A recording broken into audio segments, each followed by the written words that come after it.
House of Representative members in that committee, including Rep. Benny Abante, who, by the way, wanted to, open the conversation of me being put in contempt, being cited in contempt, merely because I mentioned that I have no knowledge about being a paid vlogger by drug money or POGO operators.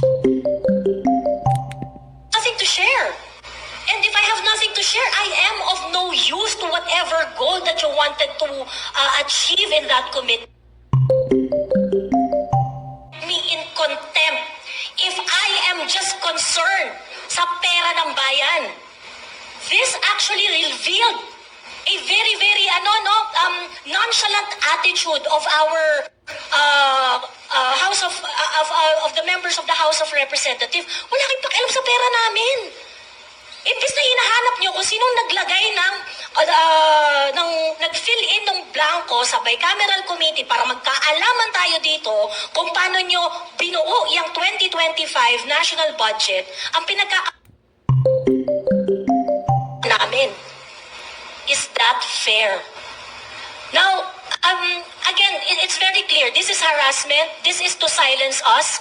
This is really to make us feel intimidated and for us not to talk about public issues. Very clear. The goal of the House of Representatives is to silence us, put us in jail, or if not, cite us in contempt, and God knows gaano kami katagal ilalagak dyan sa facility ng HOR. Worse, baka dalhin kami sa facility ng regular jail. And that is something that I cannot accept. Unang-una, yung mga subject matter na nilatag nila na tabaw. And, the message is this. We are not stupid. We are common citizens, but we are not stupid.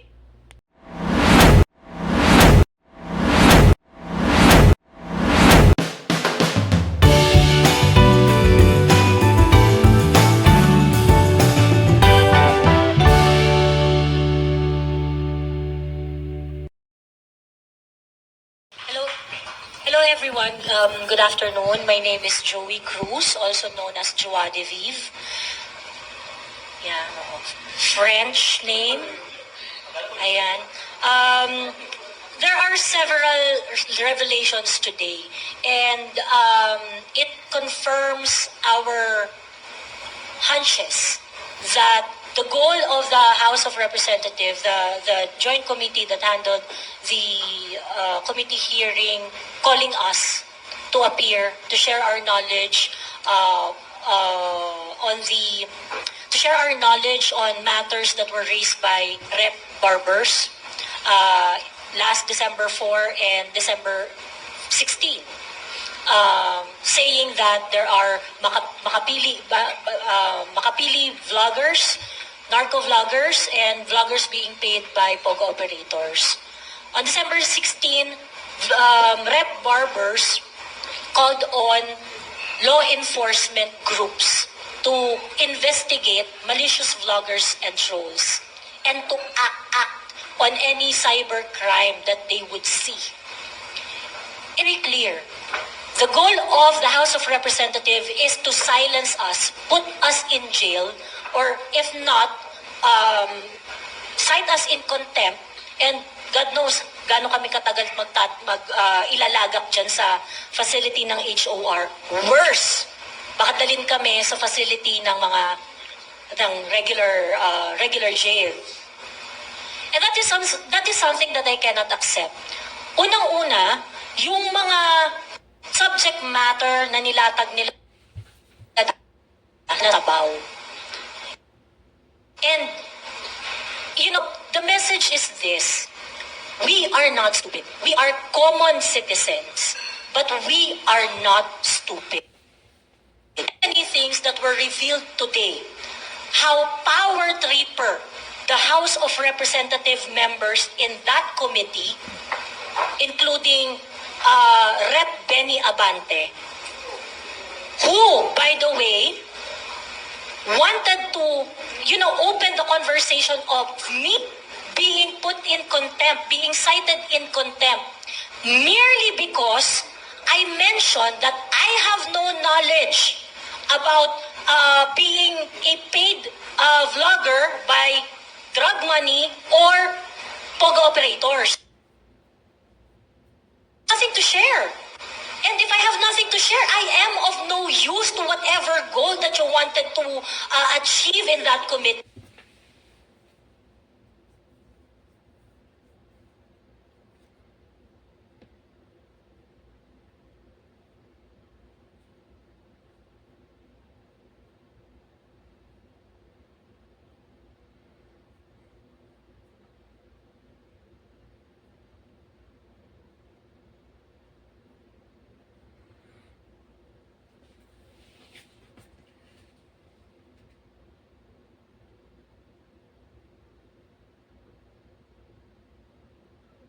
How can you cite me in contempt if I am just concerned sa pera ng bayan? This actually revealed a very, very nonchalant attitude of our of the members of the House of Representatives. Wala kayong pakialam sa pera namin. Imbis na hinahanap nyo kung sinong naglagay ng nag-fill in ng blanco sa bicameral committee para magkaalaman tayo dito kung paano nyo binuo yung 2025 national budget, ang namin. Is that fair? Now, again, it's very clear. This is harassment. This is to silence us. This is really to make us feel intimidated and for us not to talk about public issues. And it can't happen. As a private citizen, ang bala na lang natin, boses natin. And they want that taken away from us, from me. Of course, you have all the resources. What do I have? Me and my mother. And you're going to use your privileges in the House of Representatives para takot-takutin ang taong kagaya ko? Now, ordinarily, I know that, it's easier to fold. It's easier to choose that route. But we realize, yung mga taong kasama ko dito, we realize that if we are going to fold, they are going to do what they are doing to everyone. Why? Because they have done this to retired generals, to men in uniform in active service, to the Vice President of the Philippines, to us vloggers, and they are not going to stop unless we stand up and confront this in the proper forum. So that is why we decided to bring this in a place where there is a level playing field. Doon tayo sa pantay ang laban. Hindi yung duduru-duruin nyo kami dyan, gagamitin nyo yung privilege ninyo, aabusuhin ninyo, gamit ang pera ng bayan kung saan kami rin ang nagpapasweldo sa inyo. It can't continue like this. Hindi po pwedeng ganun. Someone has to say something. And we were put in an opportunity to react. And sabi ko nga po kanina, pinag-isipan po namin ito. Alam po namin na hindi ito madali. But when an opportunity like this happens, it's very important to do the right thing. And I hope a lot of you will also protect your freedom. Every single Filipino should know the abuses of some of the members of the House of Representatives. Every single Filipino should know how the budget, taxes na pinaghihirapan natin araw-araw, pinagtatrabuho ng tama at patas, ay binababoy dyan sa Kongreso. And, these are the things that we should all talk about, discuss, and demand transparency and accountability from the people who call shots. Thank you.